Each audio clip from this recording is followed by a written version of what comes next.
What's going on, guys? It's your boy John the Liquidator coming back with another video. So it looked like Juju Watkins has opened up about this devastating loss her team faced today. Guys, for this one here, we got to go all the way up to Indiana. Let's get it. Let's go.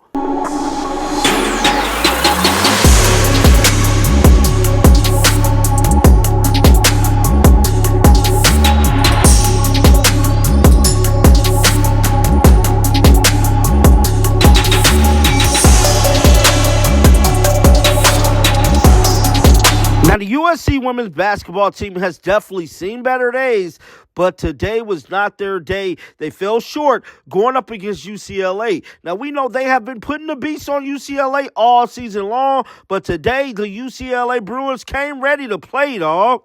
Now, despite coming up short, Juju Watkins did cross a major milestone no one thought she'll be able to do, and that is passing up our girl, Caitlin Clark. With this record right here, it's being reported that with 29 points in the Big Ten tournament title game Sunday, Watkins has already scored 1,684 points. That surpassed the 1,662 points Caitlin Clark scored in her first two seasons. Now, Watkins set the NCAA freshman score record last year with 920 points and has already played 65 games compared to Caitlin Clark's 62 games as a freshman. So at the end of the day, man, it looked like Juju Watkins has not broken the actual scoring record. She has broken the first 2 years scoring record in points for an NCAA basketball player. But with all that being said, they did fall short, like I stated, and they did speak to the media right after this. This is what Juju Watkins had to say. Roll the footage. Okay, we'd like to welcome USC to the press conference. Coach Lindsey Gottlieb, Juju Watkins, and Talia Van Olhoffen.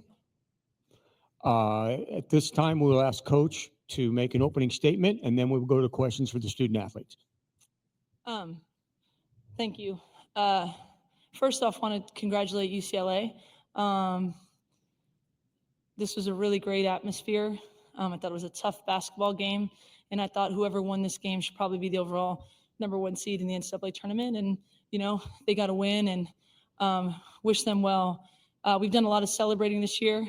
And so when it's not our turn and someone else has the confetti or what have you, we're always going to do it the right way and take our pain and our disappointment and channel that into getting better. I thought our players left it all out there on the floor. I thought we fought. I thought we were tough. I thought we had one bad half of basketball in the second half. We missed shots.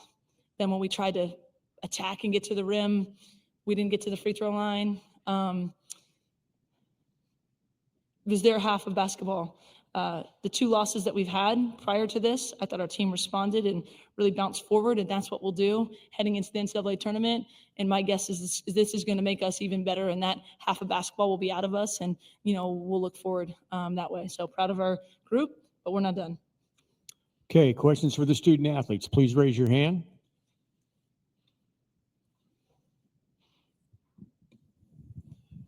Yes, Dave Reinhardt, WCBK Radio. For either one of the players, please. Lots of runs in this ball game. You guys had a 12-0 run there in the first quarter. Finished out the second quarter on a 9-0 run with Hal knocking down that three-pointer. Going into the locker room up 10, momentum on your side. Back to what your coach just commented about just a tough second half. Can you put in words?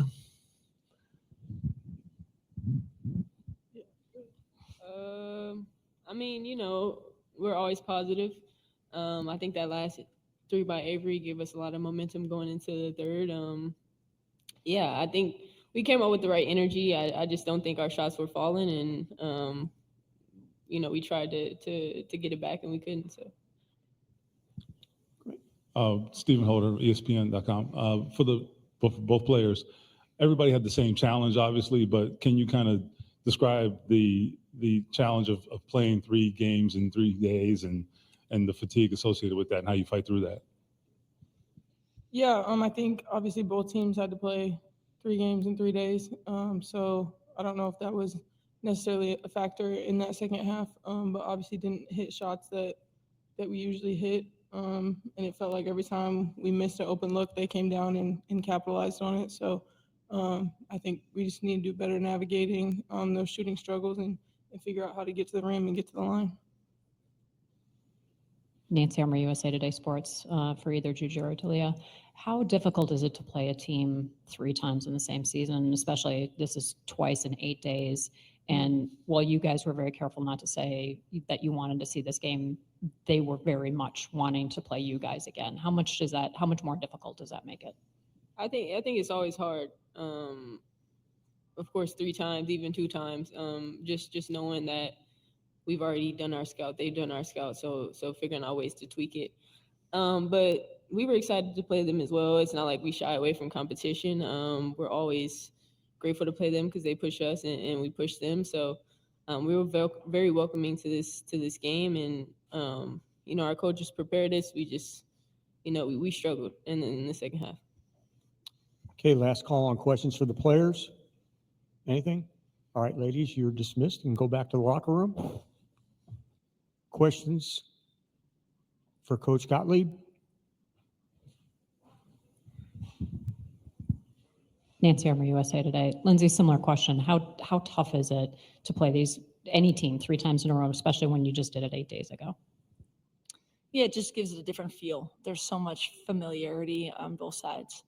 I do think the 3 games in 3 days is very unique. You don't do it in the NCAA tournament. You don't do it any other time in the regular season. And, we had a closer game yesterday than they did. I mean, I think we went, 2 for 15 in the second half from 3. And I think were they 6 for 9 in the first half from 3. So they were, more efficient, but still not as good. 2 for, 6 in the second half. So, then you add that to it. It just makes for a little bit different of a feel to the whole thing. But it was heavyweight fight, and both teams, I thought, brought the intensity level for sure.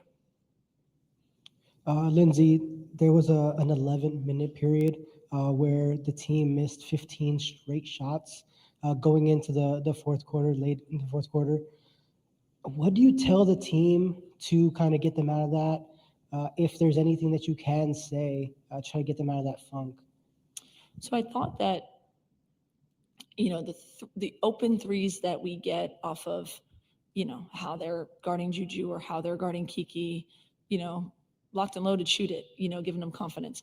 But I also told them, hey, let's be aggressive. They're in foul trouble. Let's get to the rim.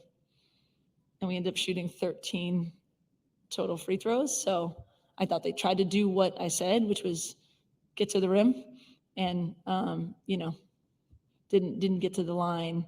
But you got to make open shots and try to continue to give them confidence. We know we're a really good fourth quarter team typically. So I thought, of course it was deflating to miss all those shots and get a little bit ragged in the third quarter. But I thought we tried to put the foot on the gas in the fourth and just couldn't get, to where we wanted to get to, either to the rim, to the free throw line, or just, get to our shots and knock them down. It happens sometimes. Lindsay over here, Steve Stremming, Excel Sports. I thought you struggled a little bit against Indiana. I thought you struggled a little bit against Michigan, and then coming to UCLA. Where do you refocus now headed into the tournament? Yeah, I mean, I think Indiana and Michigan are really good teams. We came into Indiana and, won without our starting center. Both teams pose, problems because they're good. Those are NCAA tournament teams, second round games for us, maybe Sweet 16 type games. So I thought it pushed us. And like everybody else, we'll continue to use this weekend to get better. We don't want to shy away from a fight in the competition, but obviously we want to be as sharp as possible going into, the NCAA tournament. Hey, Coach, Nikki Thomas from Annenberg Media. You guys had 19 turnovers this game, seemed to really struggle with them against ranked teams. In the game, how do you stop the bleeding? And how do you want to focus on making that a priority moving forward into the tournament? Yeah, I mean, we always want to be aggressive and play fast, but not turn it over. I mean, the pressure had something to do with it. It was both teams were playing intense defense. We turned them over 24 times. They turned over 19 times, but obviously they scored a little bit more off of it. I mean, we got 21 offensive rebounds. We turned them over 24 times. Our effort was there. We weren't that clean. And I don't know when you play a team a third time if it's ever going to look completely clean. But, we never want to turn it over because we think our offense is pretty potent, but we held them to kind of the mid-60s before we had to foul. that should be enough to beat them, right? We got to take care of the ball. We got to knock down shots. We got to get to, the free throw line when we're attacking like that, and we'll be better, on the offensive end. Let's go to Yahoo, and then we'll finish up with Dave. Cassandra Negley with Yahoo Sports. The Big Ten does not have a lot of national championships in women's basketball. With you and UCLA, you're very promising Final Four contenders. How has this conference prepared you for a deep run like that maybe other conferences don't? Yeah, I mean, with the depth of talent in the league, and I think there'll be 12 or 13 NCAA tournament teams. We've faced NCAA tournament caliber teams night in and night out, all of whom have different styles. And then obviously we challenge ourselves in the non-conference, with UConn and Ole Miss and Notre Dame to get ready. So, it's still one game at a time, but we definitely feel like, our preparation is there based on the competition we faced both in the Big Ten and in our non-conference. Coach, again, in talking about runs during the ball game, the 12-0 run, the 9-0 run, another run there in that second quarter got you up by 10. And then at the end of the game, who's involved in it but Juju? She's involved in all those 3-4 runs there. Just your thoughts on how she's a leader of this team. I mean, the kid is so good and just keeps getting better. I thought she should have been at the free throw line a little bit more tonight. But I think she commands a presence and an attention from another, top team that says we've got to do all kinds of different things. And they played some box and one, and they switched defenders on her, and yet she can still get to her scoring, and we get open looks for everybody else. And we weren't our most efficient tonight at any realm of it, but her impact on winning and, and her heart and her competitive spirit is something else. And, we've become a real team. I think maybe my favorite play of the game was probably that one at the end of the half, because she, raced it down the floor, hit Ken on a dime, and Ken hit Avery on a dime. And that's a sophomore and two freshmen, and I think they've galvanized, around one another. But obviously her excellence is on display, and it's got its handprints all over everything that we've done and will continue to do. Coach, thank you very much. Congratulations on a great season, and we wish you nothing but the best of luck when the Thank you. NCAA tournament starts. Appreciate it. Thank you.